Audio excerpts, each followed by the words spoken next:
நம்ம இந்த வீடியோன் மூலியமாக 2025ஆம் ஆண்டிற்கான ஆவணி மாத ராசி பலன்களை பார்க்க இருக்கிறோம். குறிப்பாக இந்த வீடியோவானது பார்த்தோம் அப்படின்னாக்கா மேச ராசி அன்பர்களுக்கான வீடியோ. இந்த மேச ராசி அன்பர்களுக்கு இந்த ஆவணி மாத கிரகநிலை ஆராயும் போது இந்த ஆவணி மாதமானது வருகின்ற ஆகஸ்ட் மாதம் 17ஆம் தேதியிலிருந்து வருகின்ற செப்டம்பர் மாதம் 16ஆம் தேதி இந்த இடைப்பட்ட காலமான ஒரு மாத காலகட்டத்தில் நடக்கக்கூடிய நிகழ்வுகளில் தான் ஆவணி மாத பலன்களாக உங்களுக்கு கொடுக்க இருக்கிறோம். அதில் ஒவ்வொரு இந்த மாதத்தில் பார்த்திங்கன்னா ஒவ்வொரு கிரகங்களும் ஒவ்வொரு இடத்துல இருக்குங்க. எப்பொழுதுமே பார்த்தோம் அப்படின்னாக்கா தன்னுடைய ராசிநாதன் 5ஆம் அதிபதி 9ஆம் அதிபதி இந்த 3 கிரகங்களின் வலுவை பொறுத்து தான் அந்த மாத பலன்கள் நம்ம நிர்ணயிக்கிறோம். அதன் அடிப்படையில் பார்க்கும்போது இந்த மாதத்தின் தொடக்கத்தில் பார்த்தோம் அப்படின்னாக்கா அவங்களுடைய ராசிநாதனான செவ்வாய் பகவான் ராசிக்கு 6ஆம் இடமான புதனோட வீட்டில் கன்னியோட வீட்டில் உட்காந்துருக்கார். இது ஒரு வளர்ச்சிக்கான ஒரு அமைப்பு அப்படின்றத சொல்லணும். ஏன் என்ன காரணம் அப்படின்னு கேட்டோம் அப்படின்னாக்கா கடந்த ஒரு 5 மாத காலகட்டங்களாக இந்த செவ்வாய் பகவான் ராகு கேதுவின் பிடியில் மாட்டிகிட்டு இருந்ததை பார்க்க முடிஞ்சுது. அப்போ உங்களோட ராசிநாதன் சொல்லக்கூடிய கிரகம் ராகு கேதுவின் பிடியில் மாட்டியிருந்ததுனால கடந்த ஒரு லாஸ்ட்டு ஒரு 6 மந்த்துன்னு எடுத்துக்கலாம். லாஸ்ட் ஒரு 6 மாத காலமாக மன உளைச்சல்கள், மன கஷ்டம், பொருளாதார நெருக்கடிகள், கடன் சொல்லக்கூடிய அமைப்புகள், சொந்த பந்தத்தினால பிரச்சனைகள், இதை மாதிரி மன குமுறல்கள் ஏற்படக்கூடிய ஒரு அமைப்புகள் உருவெடுத்திருக்கோம். அந்த அமைப்புகளை எதிர்பார்க்கும் போது இந்த மாதத்தின் தொடக்கத்தில் உங்கள் ராசிநாதன் தனித்துவம் பெற்று 6ஆம் இடத்துல உட்காந்துருக்கார். உங்கள் ராசிநாதனான செவ்வாய் பகவான் 3, 6, 10, 11ஆம் இடங்களில் நின்று தசையை நடத்துகிறார் அப்படின்னா அந்த நபர்களுக்கு யோகமான பலன்களை கொடுக்க போகிறார் அப்படின்றத விதி.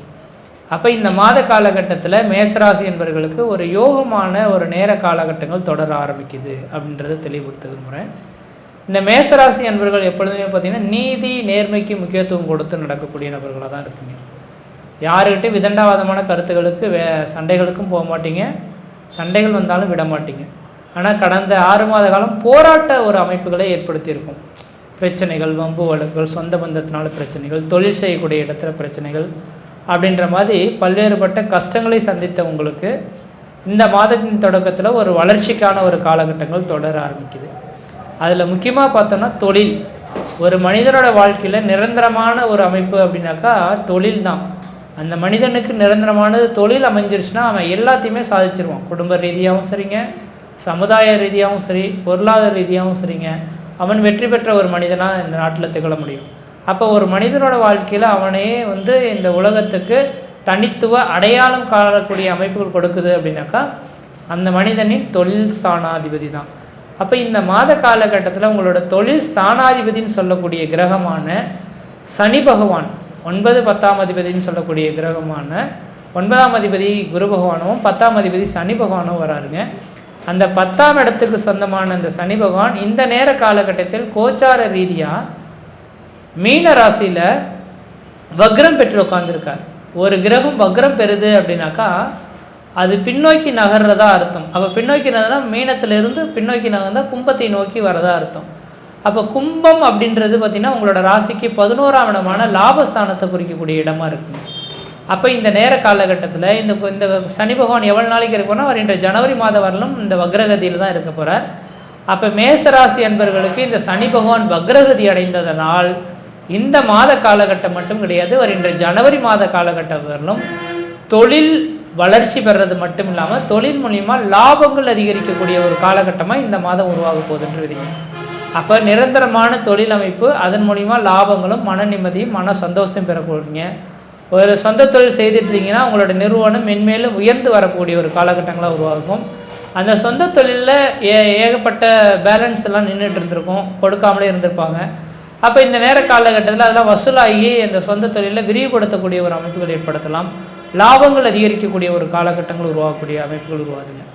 அதே வேளை தனியார் துறையில் வேலை செய்துட்டு இருக்கீங்கனாக்கா இந்த நேரத்தில் உங்களுக்கு ஒரு இன்க்ரிமெண்ட் கிடைக்கிறதுக்கான வாய்ப்புகள் அதிகமாக இருக்குது. அதாவது பதவி உயர்வு கொடுத்து உங்களுக்கு ப்ரொமோஷன் ஏற்படுத்தி கொடுக்குறோம், இதை சரியாக பயன்படுத்திட்டு மென்மேலும் உயருங்கன்னு சொல்கிற மாதிரி உங்களுக்கு வாய்ப்புகள் கிடைக்கும். வாய்ப்புகள் வந்தால் தவற விட வேண்டாம். இப்போ தனியார் துறையில் வேலை செய்யக்கூடிய நபர்களுக்கு ஒரு வாய்ப்புகள் மூலிமா ஆதாயங்கள் பெறக்கூடிய காலகட்டமாக இருந்துகிட்ருக்கு. அதே வேளையில் பார்த்திங்க அப்படின்னாக்கா அரசு உத்தியோகத்தில் இருக்கக்கூடிய நபர்களுக்கு இதுக்கு முன்பாக செவ்வாய் கேது இணைவு ஏற்படும் போது முக்கியமாக காவல்துறை, இராணுவத்துறை, பத்திரப்பதிவுத்துறை, எழுத்துத்துறை, இந்த துறையில் இருந்த நபர்களுக்கு பார்த்திங்கனாக்கா அரசு ஊழியர்களுக்கு ஒரு பணிச்சுமை மட்டும் இல்லாமல் தொழிலுக்கே ஒரு சில பிரச்சனைகளை கொடுக்கக்கூடிய அளவுகளுக்கு உருவாயிருக்கும். அப்படிப்பட்ட இந்த மேசராசி என்பவர்களுக்கு இந்த நேர காலகட்டத்தில் அந்த மாதிரியான பிரச்சனைகளுக்கும், அதாவது உங்கள் நீங்கள் உங்களோட நிறுவனத்தில் உங்களோட ஆஃபீஸில் பார்த்தீங்க அப்படின்னாக்கா ஏதோ ஒரு பிரச்சனைகளுக்கு ஆளாயிருக்கணும். அதுக்கு நீங்கள் தான் காரணன்ற மாதிரி உங்களுக்கு கோர்ட்டு கேஸ் வழக்குகள் கொண்டு போய் கொடுக்கக்கூடிய அளவுகளுக்கு இருந்திருக்கும். ஆனால் இந்த நேர காலகட்டத்தில் அதுக்கும் உங்களுக்கும் தொடர்பு இல்லைன்ற மாதிரி அதுலேருந்து விடுவிக்கக்கூடிய காலகட்டங்களாக உருவாகும். அப்போ அரசு உத்தியோகத்தில் இருக்கக்கூடிய நபர்களுக்கு அந்த பிரச்சனைகள்லேருந்து மீண்டு வரக்கூடிய ஒரு மாத காலகட்டமாக இந்த மாதம் உருவாக போகுது.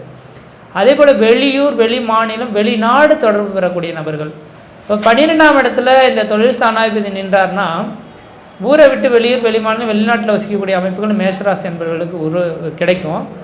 அப்போ அந்த நாட்டிலேயே நீங்கள் இருந்துகிட்ருக்கீங்க, இந்த நேர காலகட்டத்தில் நான் கொஞ்சம் ட்ராவலிங் வெளியே போயிட்டு வரணும்னு, உள்ளூருக்கு வந்துட்டு போகணுன்னு ஆசைப்பட்றேன் அப்படின்னாக்கா அந்த வேலையோட நீங்கள் அங்கே லீவில் எடுத்துகிட்டு வரக்கூடிய நாட்களுக்கும் கணக்கிட்டு உங்களுக்கு லீவ் கொடுத்து ஒரு 15 நாட்கள் அல்லது 20 நாட்கள் லீவு இன்றைக்கி நீங்கள் இங்கே உங்கள் சொந்த ஊருக்கு போயிட்டு வாங்க அப்படின்ற மாதிரி கொடுக்கறதுக்கு வாய்ப்புகள் உண்டு. ஏன்னா தொழில்ஸ்தானாதிபதி தனக்கு 12ஆம் இடத்துல தொடர்பு பெற்று அவன் லாபஸ்தானத்தை நோக்கி செல்லக்கூடிய காலகட்டத்தில் தொழிலில் வருமானம் உழைக்காமலே சம்பாதிக்கக்கூடிய ஒரு காலகட்டங்கள். அதாவது உழைக்காமனா எந்த ஒரு மனிதனுக்கும் உழைக்காமல் சம்பளம் கிடைக்காதுங்க. வெளிநாடுகளில் இருக்கக்கூடிய உழைத்து இருக்கக்கூடிய நபர்களுக்கு 2 வருஷம் 3 வருஷம் ஆச்சு, நான் வெளியே தாய்நாட்டுக்கு போயிட்டு வரணும்னு ஆசைப்பட்டால் ஊதியத்துடன் கூடிய விடுப்பு கொடுக்கறதுக்கான வாய்ப்புகள் இருக்குது அப்படின்றத தெளிவுபடுத்த விரும்புகிறேன். வாய்ப்புகள் இருந்தால் இந்த ஜனவரி மாதத்துக்குள்ளார இந்த மேசராசி என்பவர்கள் இதை பயன்படுத்தி கொள்ளலாம். அப்போ தொழில் நலமாக இருக்க போது, லாபங்கள் அதிகரிக்க போகுது, அதனால எந்த விதத்துலேயும் குறைகள் எதுவும் கிடையாது. பணப்பிரச்சனைகளானது ஓரளவுக்கு கட்டுக்குள் வரக்கூடிய ஒரு காலகட்டங்களாக இந்த மாத காலகட்டம் மேஷராசி அன்பர்களுக்கு இருந்துகிட்ருக்கு அப்படின்ற சொல்லலாம். அடுத்ததாக பார்த்தோம் அப்படின்னாக்கா ஒரு மனிதனுக்கு பேர், புகழ், கௌரவம் இது எல்லாமே கொடுக்கறது 5ஆம் இடங்க. அப்போ 5ஆம் இடத்துல பார்த்தோம் அப்படின்னாக்கா ஆவணி மாதத்தில் 5ஆம் அதிபதி 5ஆம் இடத்தில் ஆட்சி பலம் பெற போகிறார். அது கேதுவுடன் தொடர்பு பெற போகிறார். அதாவது ஆகஸ்ட் மாதம் 17ஆம் தேதியிலிருந்து இந்த ஆகஸ்ட் மாதம் 30ஆம் தேதி காலகட்டம் வரலும் உங்களுக்கு எந்த விதத்திலையும் பேர், புகழ், கௌரவத்துக்கு குறைவுகள் இல்லை. உங்கள் குடும்பத்தில் ஒரு சுப நிகழ்வுகள், சுபகாரியங்கள், அழியா சொத்து சேர்க்கை, வீடு மனை வாசல் வாங்குவது, கட்டுவது, குடிபெயர்வது, குலதெய்வத்துக்கு செய்ய வேண்டிய சடங்குகள் செய்கிறது, இதை மாதிரியான சுப நிகழ்வுகளை ஏற்படுத்தக்கூடிய ஒரு காலகட்டங்களாக இந்த மாதம் உருவாக போகுது. அதனால் சுப நிகழ்வுகளை இந்த மாத காலகட்டத்தில் ஏற்படுத்திங்க. உங்களுக்கு பேர், புகழ், கௌரவம் கொடுக்கக்கூடிய காலகட்டமாக இருக்குது. அடுத்து 9ஆம் அதிபதி தனக்கு 3ஆம் இடத்துலேருந்து சொந்த வீட்டை பார்ப்பதனால் இந்த நேர காலகட்டத்தில் உங்களோட தந்தை வழி சொத்து சோகங்களால் ஆதாயங்கள், அடுத்து குழந்தை பேரு அமைப்பில் ஒரு நிம்மதி பெருமூச்சு விடக்கூடிய அமைப்புகள், 5ஆம் இடமானது முதல் குழந்தை, 7ஆம் இடமானது 2வது குழந்தை, 9ஆம் இடமானது 3வது குழந்தையை குறிக்கும். ஒருவேளை இந்த நேரத்தில் ஒரு குழந்தை பெற்றெடுத்துட்டோம் சார், அடுத்த குழந்தைக்காக எதிர்பார்த்துட்ருக்கோம், அடுத்த குழந்தை கிடைக்குமா அப்படின்னு எதிர்பார்க்கக்கூடிய நபர்களுக்கு அடுத்த குழந்தை தரிக்கிறதுக்கான வாய்ப்புகள் இந்த நேரத்தில் இருக்குது. அதனால் இந்த நேரத்தில் குழந்தை வேணும்னு ஆசைப்படக்கூடிய நபர்கள் குழந்தையை ஏற்படுத்தி கொள்ளலாம். அதேபோல் 7ஆம் இடத்தை இந்த நேரத்தில் குரு பகவான் பார்க்கப்படுறார். இப்போ 7ஆம் இடத்தை குரு பகவான் பார்க்கறதுனால திருமணம் ஆகாத நபர்களுக்கு திருமண வாய்ப்புகள் கூடி வரலாம். திருமணம் நீங்கள் எதிர்பார்த்த மாதிரியான ஒரு நல்ல வரன் அமைஞ்சு நல்ல ஒரு திருமண அமைப்புகள் கூடக்கூடிய காலகட்டமாக இருந்துகிட்ருக்கு. அதே போல் சினி ஃபீல்டில் இருக்கக்கூடிய நபர்களுக்கு பார்த்திங்கனாக்கா ஒரு பதவி உயர்வுகள் கிடைக்கிறது மட்டும் இல்லாமல் அவங்களுக்கு ஒரு முக்கியத்துவம், அடையாளம் கிடைக்கக்கூடிய அமைப்புகள் உருவாகும். அந்த மீடியா துறையில் உங்களோட பேர், புகழ் இந்த நேரத்தில் உருவாகக்கூடிய ஒரு காலகட்டங்களாக உருவாதுங்க. அப்போ இது எல்லாமே ஒப்பிட்டு பார்க்கும்போது இந்த மாத காலகட்டம் உங்களுக்கு சாதனை மிகுந்த மாதமாக இருக்குது. அதே போல் 4ஆம் இடத்துல புதன் பகவான் விட்டுருக்கனால அழியா சொத்துக்கள் வாங்க போகிறீங்க. வீடு முனைவாசல் வாங்குவதற்கும் கட்டுவதற்குமான ஒரு உகந்த காலகட்டமாக இருக்குது. அப்போ அந்த அமைப்புகள் இருந்தாலும் இந்த நேரத்தில் ஓரளவுக்கு முயற்சி எடுத்திங்கன்னா நல்லாயிருக்கும். எதிரிகள் இதுக்கு முன்பாக எத்தனை பேர் இருந்தாலும் உங்களை விட்டு விலகி ஓடுறதுக்கான ஒரு காலகட்டங்களாக உருவாகும். எதிரி தொல்லைகள்லேருந்து மீண்டு வருவீங்க. உடல் ஆரோக்கியம் சிறந்து விலகும். இதுக்கு முன்பாக தலை சம்மந்தப்பட்ட பிரச்சனைகள் உங்களுக்கு அதிகமாக இருந்துகிட்ருக்கும். அப்போ அந்த தலையில் இருக்கக்கூடிய தலைவலி பிரச்சனைகள் ஓரளவுக்கு கட்டுக்குள் வரும். படிக்கக்கூடிய மாணவ செல்வங்கள் கல்வியில் நல்ல உயர்ந்த ஒரு பொறுப்புகளை கொடுக்கக்கூடிய அமைப்புகள். படிக்கக்கூடிய மாணவ செல்வங்களுக்கு ஒரு இந்த நேரத்தில் அரசு உத்தியோகத்துக்கோ அல்லது நிரந்தரமான தொழிலுக்கோ எதிர்பார்த்து காத்திங்கன்னா அந்த வாய்ப்புகள் உங்களை தேடி வரதுக்கான வாய்ப்பு இருந்துட்டுருங்க. அப்போ இந்த நேர காலகட்டம் ஓரளவுக்கு யோகம் நிறைந்த காலகட்டமாக இருக்குது. மேசராசி என்பவர்கள் ஆவணி மாதத்தை சரியாக பயன்படுத்திங்கன்னா வாழ்க்கையில் வெற்றி பெறத்துக்கான ஒரு காலகட்டமாக இருக்கும். அதே நேரத்தில் உங்களோட சுய ஜாதகத்தையோடு ஒப்பிட்டு பார்த்து பயணிக்கிறது தான் நல்லாயிருக்கும். ஏன்னா உங்களோட சுய ஜாதகம் தான் 65% பலன்களை தரும். உங்களோட சுய ஜாதகத்தையும் ஒரு தடவை ஒப்பிட்டு உங்கள் குடும்ப ஜோதிடர்கிட்ட கொடுத்து தெளிவாக கேட்டு தெரிஞ்சுங்க. எனக்கு தெரிஞ்சாலும் இந்த மாத காலகட்டம் போல் ஒரு உன்னதமான காலகட்டங்கள் கிடைக்குமான்றது டவுட்டு. திருமணமாகாத நபர்கள் திருமண வாய்ப்புகளும், குழந்தை பேர் இல்லாத நபர்கள் குழந்தை பேர்களும், குடும்பத்தில் சுபநிகழ்வுகளும் சுபகாரியங்களும், அழியா சொத்துகளும், வீடு மனைவாசல் வாங்குவது கட்டுவதற்கான ஒரு உகந்த காலகட்டமாக இருக்குது. இந்த மாதத்தில் நீங்கள் வழிபடக்கூடிய தெய்வம் எதுனா தட்சிணாமூர்த்தி வழிபாடு மிகப்பெரிய விசேஷத்தை கொடுக்கும். தட்சிணாமூர்த்தி வழிபாடுகளை மேற்கொள்வது நல்லா இருக்குன்றீங்க. மற்ற விதத்தில் இந்த தோஷங்கள் பாதிக்கக்கூடிய சீரும் சிறப்புமாக இருப்பீங்க, நலமாக இருப்பீங்க. நன்றி, வணக்கம். மேசராசி நேயர்களுக்கு எப்படி இருக்கும்? அப்போ மேசராசி நேயர்களுக்கு நிச்சயமாக ஒரு நல்ல ஆவணி மாதம். மேசராசிநாதனும் அந்த ஆவணியில் இருக்கக்கூடிய சூரியனும் நட்பு கிரகங்கள். அப்போ நட்பு கிரகம் இருக்கும்போது கண்டிப்பாக உங்களுக்கு நன்றாக இருக்கும். உங்கள் தொழில் ரீதியாகவும் சரி, உங்களுடைய வாழ்க்கை ரீதியாகவும் சரி, உங்களுடைய குழந்தை பாக்கியம், தொழில், புத்திர பாக்கியம், அந்த ஆயுள், படிப்பு சம்மந்தப்பட்டது, மருத்துவம் சம்மந்தப்பட்டது, தொழில் சம்மந்தப்பட்டது, வெளிநாடு சம்மந்தப்பட்டது, அரசியல் சம்மந்தப்பட்டது, அரசு சம்மந்தப்பட்டது, என்ஜிஓக்கள் சம்மந்தப்பட்டது, துப்புரவு தொழில் சம்மந்தப்பட்டது, பொறியியல் சம்மந்தப்பட்டது, ரியல் எஸ்டேட் சம்மந்தப்பட்டது, நெருப்பு சம்மந்தப்பட்ட தொழில். இப்போ நான் சொன்ன தொழில் பூரா நீங்கள் எடுத்துக்கிறணும். இப்போ நீங்கள் சொன்ன தொழில் தயவுசெய்து அப்படி எடுத்தால் தான் தெரிந்த தொழிலை விட்டவனும் கெட்டான், தெரியாத தொழிலை தொட்டவனும் கெட்டான். அப்படி ஒரு பழமொழி முன்னோர்கள் குறிக்காங்க. அப்போ மேசராசிக்கு நிச்சயமாக உங்கள் தொழில், உங்கள் ராசிக்கேற்ற தொழில் ஐயா முதல்லே சொல்லிட்டேன். அப்போ உங்கள் ராசிநாதன் அஸ்வினி, பரணி, கார்த்திகை 3 நட்சத்திர அதிபதி இருக்காங்க.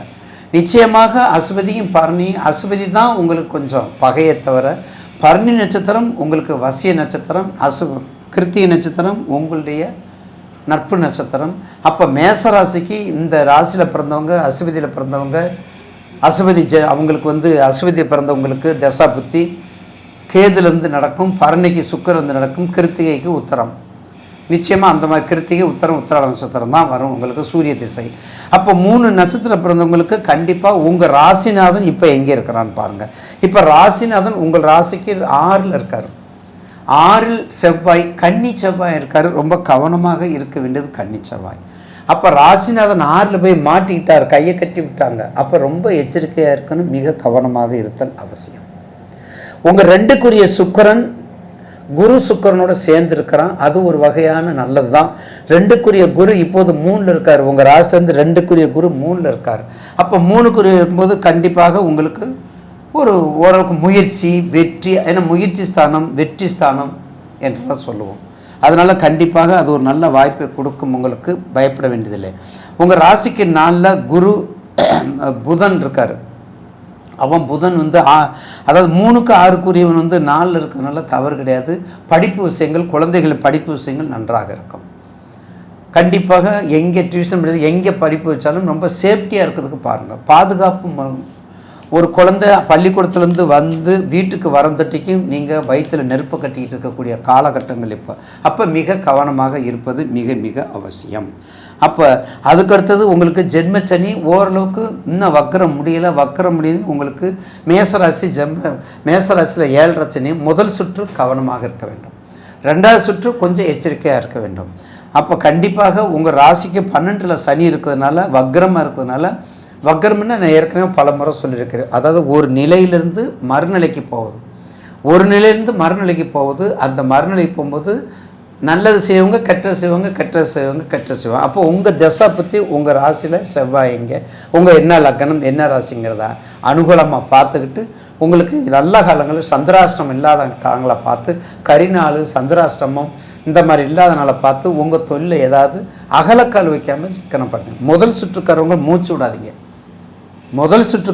விடாதீங்க, அது எந்த ராசியாக இருந்தாலும் சரி. 2.5 வருஷத்துக்கு முதல் சுற்று மூச்சு விடாதீங்க. 2வது சுற்று உள்ளவங்க நீங்கள் எதை வேணாலும் செய்யலாம். திருக்கொள்ளிக்காடு போயிட்டு வாங்க, பிள்ளையார் வழிபாடு பண்ணுங்கள். பிள்ளையார் சனியினுடைய தாக்கத்தை குறைக்கிறது 3 பேர் இருக்காங்க, மெயினானவங்க 3 பேர் இருக்காங்க. முதல் ஆள் பிள்ளையார், 2வது ஆஞ்சநேயர், 3வது காலபைரவர். ஏன் காலபைரவர்? ஒரு உத்தியோகம் புருஷ லட்சணம். ஒரு தொழில் எடுத்தால் உத்தியோகம் வேணும்.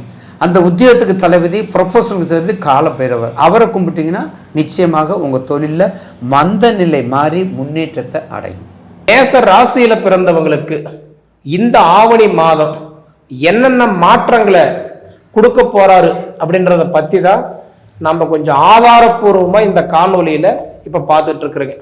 மங்களக்காரகன் செவ்வாய் பகவான் தான் உங்கள் ராசிக்கு அதிபதி. சரிங்களா?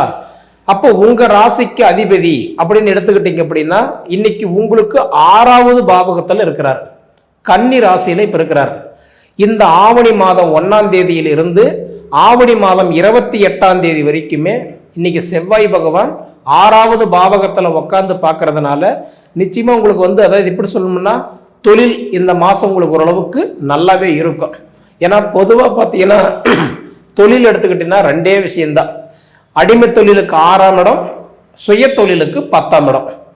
அப்போ அடிமை தொழில் அப்படின்னா சம்பளம் வாங்குறவங்களுக்கு 6ஆம் இடம் பொதுவாக நல்லா இருக்கணும். அதே மாதிரி சம்பளம் கொடுக்குறவங்களுக்கு மேக்சிமம் 10ஆம் இடம் நல்லா இருக்கணும். அப்போ இன்னைக்கு 6ஆம் இடத்துல, ஏன்னா உங்க வீட்டுக்கு அதிபதி செவ்வாய் பகவான் போய் 6வது பாவகத்தில் உட்காந்துருக்கிறார் அப்படின்னா, அதாவது இந்த ஆவணி மாதம் 28ஆம் தேதி வரைக்குமே, அதாவது நிறைய பேருக்கு பார்த்தீங்கன்னா உழைப்புக்கு தகுந்த உயர்வு இல்லாம, வயசுக்கு தகுந்த வளர்ச்சி இல்லாம, தொழிலில் ஒரு முன்னேற்றம் இல்லாம, ஒரு நல்ல ஒரு நிம்மதி இல்லாம, இன்னைக்கு மாடு மாதிரி நான் உழைக்கிறேங்க ஆனா மனுஷனுக்கு உண்டான மதிப்பு மரியாதை கூட எனக்கு இல்லை அப்படின்னு சொல்றவங்களுக்கெல்லாம் பார்த்தீங்கன்னா நிச்சயமா உங்க பாவகத்துக்கு அதிபதி 6வது பாவகத்தில் உட்கார்ந்து இருக்கிறதுனால உங்களுக்கு இந்த மாசம் கண்டிப்பா தொழில் சம்பந்தப்பட்ட விஷயங்கள், இப்ப பொதுவாக நான் ஒரு இடத்துல வேலை செய்யறேன், எனக்கு மதிப்பில்லைன்னு சொன்னாலும் சரி, எனக்கு சரியான ஒரு சம்பளம் இல்லை அப்படின்னு சொன்னாலும் சரி, அது போக என் டேலண்ட் என் திறமையெல்லாம் அவங்களுக்கு தான் யூஸ் ஆக தவிர எனக்கு எந்த ஒரு பலன் இல்லைன்னு சொன்னாலும் சரி, இல்லைங்க அதாவதுன்றது நான் தான் அந்த இடத்துல எல்லாமே, ஆனா அப்படி இருந்தும் எனக்கு சரியான ஒரு ரெஸ்பான்ஸ் அந்த இடத்துல இல்லை இப்படின்னு சொல்றவங்களுக்கெல்லாம் அந்த இடத்துல கண்டிப்பா உங்களுக்கு இந்த மாதத்துல ஓரளவுக்கு உங்களுக்கு ஒரு நல்ல வளர்ச்சிகள் கண்டிப்பா நீங்க பார்க்கலாம். சரிங்களா? அது போக பார்த்தீங்க அப்படின்னா உங்களுக்கு 2ஆம் இடம் அப்படின்னு சொல்றது, 2ஆம் இடம் சொல்றது என்னன்னு பார்த்தா தனஸ்தானம். தனஸ்தானத்துக்கும் 7ஆம் இடம் பொதுவாக பார்த்தீங்கன்னா மேசராசியில பிறந்தவங்களுக்கு திருமணத்துக்கே அதிபதி யாரு அப்படி பார்த்தா சுக்கிர பகவான் தான். அப்ப உங்களுக்கு 2ஆம் இடம் தனஸ்தானம் குடும்பஸ்தானத்துக்கு அதிபதியும் 7ஆம் இடம் கலஸ்திரஸ்தானத்துக்கு அதிபதியும் சுக்கிர பகவான் பார்த்தீங்கன்னா உங்களுக்கு இப்போ 3வது பாவகத்துல உட்கார்ந்து இருக்கிறார். 3வது வீடுன்னு சொல்றது யாருடைய வீடுனா அதாவது புதன் பகவானுடைய வீட்டில் உட்கார்ந்துருக்கிறார். அப்ப இந்த ஆவணி மாதம் 4ஆம் தேதி நைட்டு வரைக்கும் பார்த்தீங்க அப்படின்னா அவர் இன்னைக்கு உங்களுக்கு தைரிய ஸ்தானத்துல தான் இருப்பார். அப்ப எப்படி யாருக்கு நல்லா இருக்குன்னா குறிப்பா மேச ராசியில பிறந்த பெண்களுக்கு இது சூப்பரா இருக்கும். அதாவதுன்றது நான் ஒரு வேலை செய்யறேங்க, இல்லை எனக்கு வீட்டுக்காருக்கு நான் சப்போர்ட்டா இருக்கேன், பொதுவாகவே பார்த்தா நான் ஒரு விஷயத்த நான் செய்யலாம்னு இருக்கேன், இப்படி எல்லாம் நினைக்கிறவங்களுக்கு எல்லாம் பார்த்தா குறிப்பா ஒரு பெண்களுக்கு ஒரு 4 தேதி வரைக்குமே ரொம்ப தைரியத்தை கொடுத்துருவார். சரிங்களா? அதே மாதிரி குருவும் சுக்கிரன் இந்த 2 கிரகம் சேர்க்கையா இருக்கிறதுனால பார்த்தீங்க அப்படின்னா அதாவதுன்றது கணவனுடைய வேலைக்கு மனைவி சப்போர்ட்டா இருக்கிறாங்க பார்த்தீங்களா, அந்த தொழில் எல்லாம் இந்த 4 தேதிக்குள்ளார இந்த ஆல்ட்ரேஷன் பண்றது, புதுப்பிக்கிறது, ஏதாவது தொழிலுக்கு சம்மந்தப்பட்ட விஷயங்கள் ஏதாவது செய்யலாம் நினைக்கிறவங்களுக்கெல்லாம் 4 தேதி வரைக்கும் நல்லா இருக்கும். ஏன்னா 4 தேதிக்கு மேல பார்த்தீங்கன்னா 5ஆம் தேதி அன்னைக்கு 3வது பாவகத்தில் இருக்கிற சுக்கிர பகவான் 4வது பாவகத்துக்கு போயிடுவார். 4வது பாவகம் அப்படின்னா சுகஸ்தானம். அப்ப என்ன பண்ணுவார், இந்த உடல் ஆரோக்கியம். இப்ப மேக்சிமம் மேச ராசியில பிறந்த பெண்களுக்கெல்லாம் பார்த்தீங்கன்னா இந்த மாதவிடாய் பிரச்சனை, உடல் சம்பந்தப்பட்ட தொந்தரவு, அடிவயிறு பிரச்சனை, இது எல்லாமே பார்த்தீங்கன்னா ஓரளவுக்கு அந்த 5ஆம் தேதியில இருந்து 30ஆம் தேதி வரைக்கும் நல்லா இருக்கும். ஏன்னா அந்த 30ஆம் தேதி வரைக்கும் சுக்கிர பகவான் 4வது பாவகத்தில் இருப்பாரு. அடுத்தது என்ன பண்ணிருவாருன்னா 4வது பாவகத்திலிருந்து 5வது பாவகத்துக்கு சிம்ம ராசிக்கு பயிற்சி ஆயிடுவார். சரிங்களா? அதனால பாத்தீங்கன்னா 4ஆம் தேதி வரைக்கும் தொழில் சம்பந்தப்பட்ட விஷயம் நல்லா இருக்கும். அடுத்தது 5ஆம் தேதியிலிருந்து அதாவது வளர்ச்சி ஓரளவுக்கு நல்லா இருக்கும். சரிங்களா? அதே மாதிரி பாத்தீங்க அப்படின்னா இன்னைக்கு 3வது பாவகத்துக்கும் 6வது பாவகத்துக்கும் அதிபதினு சொல்லக்கூடிய புதன் பகவான் இப்ப பொதுவாக உங்களுக்கு எத்தனாம் இடத்துல இருக்கிறாருன்னா 4ஆம் இடத்துல இருக்கிறார். அப்ப இந்த 4ஆம் இடம் சொல்றது மாதுரஸ்தானம் சுகஸ்தானத்துல இருக்கிறார். தன் தாய் வீட்டிலேயே புதன் பகவான் போய் உட்கார்ந்து இருக்கிறார்.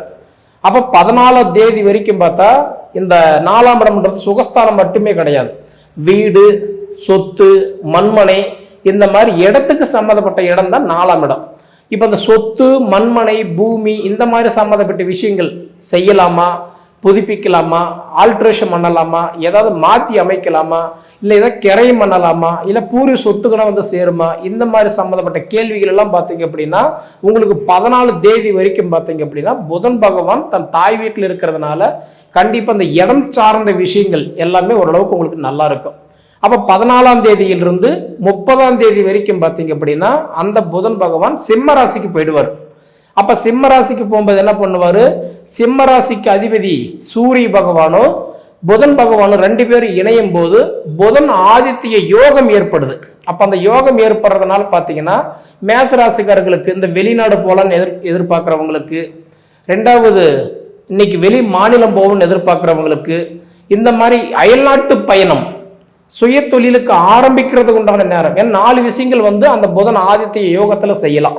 வெளிநாடு பயணம் முயற்சி எடுக்கலாம், அதே மாதிரி வெளி மாநில முயற்சி எடுக்கலாம், சுய தொழில் சம்பந்தப்பட்ட விஷயங்கள் முயற்சி எடுக்கலாம், லோனு, டாக்குமெண்ட், பணம், இந்த மாதிரி வந்து பார்த்தோன்னா பண விஷயங்கள் எதிர்பார்க்குறவங்களுக்கு அந்த 14 தேதியிலிருந்து 30 தேதி வரைக்கும் ஓரளவுக்கு முயற்சி எடுங்க. கண்டிப்பாக உங்களுக்கு ஓரளவுக்கு நல்லா இருக்கும். சரிங்களா? அது போக பார்த்தீங்க அப்படின்னா உங்களுக்கு 5ஆம் பாவகத்துக்கு அதிபதி, புத்திரஸ்தானத்துக்கு அதிபதி புத்திரஸ்தானத்திலேயே உட்கார்ந்துருக்கிறார். பார்த்தீங்களா? மிகப்பெரிய ஒரு பலம். மேக்சிமம் நல்லா தெரிஞ்சுக்கோங்க, மேச ராசிக்காரங்களுக்கு புத்திரஸ்தானத்துக்கு அதிபதி யாருன்னா சூரியன் தான். சூரியன் தான் மாத கிரகம். மாத ராசி பலன் யாரும் அடிப்படையில் பார்க்குறோம்னா சூரியனோட அடிப்படையில் தான் பார்க்குறோம். அப்படி பார்த்தீங்கன்னா உங்களுக்கு மேச ராசிக்காரர்களுக்கு புத்திரஸ்தானத்துக்கு அதிபதி யாருன்னா சூரிய பகவான் தான். சூரிய பகவான் 12 மாதம் 12 ராசி கட்டத்தில் இருப்பார். ஆனா இந்த ஆவணி மாதம் 1ஆம் தேதியிலிருந்து 31ஆம் தேதி வரைக்கும் பார்த்தீங்க அப்படின்னா தன்னுடைய சொந்த வீட்டில் வந்து உட்காருவார். அப்படி உட்காரக்கூடிய காலம் பார்த்தீங்கன்னா, ஏன்னா இன்னைக்கு மேசராசிக்காரங்களுக்கு இந்த குழந்தை பாக்கியம் இல்லைங்க அப்படின்னு எதிர்பார்க்கிறவங்களுக்கு நிச்சயமா இந்த மாசம் உங்களுக்கு நல்ல பிரகாசமான வாய்ப்பு உண்டு. ஏன்னா உங்களுக்கு புத்திரஸ்தானத்துக்கு அதிபதியே சூரியன் தான். அதே மாதிரி தன் சொந்த வீட்லயே வந்து உட்கார்றாரு. அப்ப சூப்பரான ஒரு வாய்ப்பு இந்த மாசம் கண்டிப்பா உங்களுக்கு பிரகாசமான ஒரு வாய்ப்பு உண்டு. உங்க ஜாதகத்துல புத்திரஸ்தானத்துல மட்டும் பிரச்சனை இல்லை அப்படின்னா கண்டிப்பா உங்களுக்கு இந்த மாசம் புத்திர பாக்கியங்கள் பெருகிறதுக்கு நிறைய வாய்ப்புகள் உண்டு. சரிங்களா? அப்ப இது போக பாத்தீங்கன்னா குரு பகவான் 9வது பாவகத்துக்கும் 12வது பாவகத்துக்கும் அதிபதினு சொல்லக்கூடிய குரு பகவான் உங்களுடைய ராசிக்கு இப்ப 3வது பாவகத்துல உட்கார்ந்துருக்கிறார், தைரிய ஸ்தானத்துல உட்கார்ந்துருக்கிறார். இப்ப இந்த நிறைய பேருக்கெல்லாம் பார்த்தா இந்த வண்டி எடுக்கலாமா, காரு வாங்கலாமா, வீடு புதுப்பிக்கலாமா, கல்யாணத்துக்கு உண்டான முயற்சி எடுக்கலாமா, இல்ல இந்த காதல் கல்யாண விவகாரம் எல்லாம் செட் ஆகுமா, இந்த மாதிரி விஷயங்கள்ல நீங்க எதிர்பார்த்துட்டு இருப்பீங்க. உங்களுக்கு தைரிய குருவா இருக்கிறதுனால உங்க ஜாதகத்துல நல்லா இருந்தா நிச்சயமா அதுக்கு உண்டான பலன்கள் நீங்க தேட வேண்டாம், உங்களை தேடியே அதுவே வரும். ஏன்னா குரு பகவான் வந்து ஒரு வருஷத்துக்கு ஒரு தடவை தான் இடம் பெயர்ச்சவர். அப்படி பார்த்தீங்கன்னா இந்த மாதத்துல உங்களுக்கு குரு பகவான் வந்து மாறல. பொதுவாகவே 3ஆம் இடத்துல தான் குரு இருக்கார், அது தைரியஸ்தானத்துல குரு இருக்கார். காதல் கல்யாணம் ஓரளவுக்கு நல்லா இருக்கும். அதே மாதிரி திருமணம் வரன்னு எதிர்பார்க்கிறவங்களுக்கு உங்க ஜாதகம் நல்லா இருந்து திசா புத்தி நல்லா இருந்ததுனாலும் இன்னைக்கு உங்களுடைய தொழில் வளர்ச்சிகள், ஏன்னா ஒரு மனிதனுக்கு வந்து தொழில், 2வது வந்து பார்த்தா திருமணம், குழந்தை பாக்கியம், ஆயுள், இது 4மே பார்த்தா அவங்க இண்டிவிஜுவலான ஜாதகத்துல தான் தெரியும் இல்லைங்களா? ஆனா இருந்தாலும் உங்களுக்கு தைரிய குருவா இருக்கிறதுனால நல்ல ஒரு வாய்ப்பு உண்டு. ஒன்னாச்சுங்களா? அது போக பாத்தீங்கன்னா உங்களுக்கு சனி பகவான் 12ஆம் இடத்துல உட்கார்ந்து இருக்கிறாரு. மேச ராசிக்காரங்களுக்கு வந்து இப்ப விரைய சனி நடந்துட்டு இருக்குது. 7.5 சனியிலேயே விரைய சனி நடக்குது. அதனால அது வந்து 2.5 வருஷத்துக்கு ஒரு தடவை தான் சனி பகவான் பெயர்ச்சி ஆவார். அதனால அதை பத்தி நம்ம வந்து என்கொயரி பண்ண வேண்டியதில்லை. உங்களுக்கு விரைச்சனி இருந்தாலும் ஆனா உங்களுக்கு ஜூலை மாசம் 13ஆம் தேதியில இருந்து நவம்பர் 28 வரைக்கும் சனி பகவான் இப்ப வக்கரத்துல போயிருக்கிறதுனால கண்டிப்பா இந்த 4.5 மாசம் மேச ராசிக்காரங்களுக்கு ஒரு அருமையான ஒரு கேப், ஒரு வாய்ப்பு சரிங்களா கொடுத்துருக்கிறாரு. நீங்க பயன்படுத்திக்கோங்க. ஏதாவது செய்யற மாதிரி இருந்தா, ஏன்னா இப்ப வந்து வக்கரம் அப்படின்னா ரிபேஸ்ல போறது, அப்ப இயல்புக்கு மாறாக வேலை செய்யறது இல்லையா? அப்ப இயல்புக்கு மாறாக வேலை செய்யும் போது உங்களுக்கு நல்ல பலன்களை கொடுப்பாரு. உங்க ஜாதகத்துல தேடுங்க, உங்களுக்கு என்ன பண்ணனா நல்லா இருக்கும், என்ன பண்ணக்கூடாது, அது நீங்க தெரிஞ்சு அதுக்கு தகுந்த மாதிரி நீங்க முயற்சி எடுத்தீங்கன்னா அந்த முயற்சி உங்களுக்கு வெற்றி கிடைக்கும். சரிங்களா? இது போக உங்களுக்கு வந்து பாத்தீங்கன்னா ராகு பகவான் உங்களுக்கு வந்து இப்ப இருக்கக்கூடியது 11ஆம் இடத்துல லாபஸ்தானத்தில் இருக்கிறார். 11ஆம் இடம் லாபஸ்தானத்துல ராகு இருக்கிறதுனால பொதுவா ராகை போல கொடுப்பார் இல்லை, கேதை போல கெடுப்பார் இல்லை. ராகு 11ஆம் இடத்துல இருக்கிறதுனால பூர்வீகத்து அந்த இடம் சம்மந்தப்பட்ட விஷயங்கள், பூர்வீக சொத்துகள் சம்மந்தப்பட்ட விஷயங்கள், அதாவது சொந்த பந்தத்துக்கு சம்மந்தப்பட்ட விஷயங்கள் எல்லாம் உங்களுக்கு ஓரளவுக்கு உங்க ஜாதகத்துல மட்டும் நல்லா இருந்துருச்சு அப்படின்னா கண்டிப்பா ஓரளவுக்கு இந்த மாசம் உங்களுக்கு அந்த உறவுகள் எல்லாம் உங்களுக்கு தேடி வரும், ஓரளவுக்கு நட்புகள் உங்களுக்கு கிடைக்கும். சரிங்களா? அதே மாதிரி பார்த்தீங்க அப்படின்னா உங்களுக்கு பஞ்சம கேதுவா இருக்கிறதுனால நிச்சயமா உங்களுக்கு வந்து பார்த்துட்டீங்கன்னா மனசுக்குள்ளார 1000 கேள்விகள் இருந்தாலும் 1000 குழப்பங்கள் இருந்தாலும் லாபஸ்தானத்துல ராகு பஞ்சம கேதுவா இருக்கிறதுனால 80% மேசராசிக்காரங்களுக்கு நிச்சயமா வளர்ச்சி மட்டும்தான் நல்லா இருக்குது. ஒரே ஒரு பிரச்சனையா இருந்தது உங்களுக்கு என்னன்னா 7.5 மட்டும்தான். அந்த 7.5 கூட உங்களுக்கு இப்போ வக்கரத்துல போயிட்டதுனால நீங்க பயப்பட வேண்டாம். இந்த மாதம் உங்களுக்கு அற்புதமான மாசமாக அமைஞ்சிருக்குது. நிச்சயமா முயற்சி எடுங்க, அந்த முயற்சிக்கு தகுந்த பலன்கள் உங்களுக்கு கிடைக்கும்.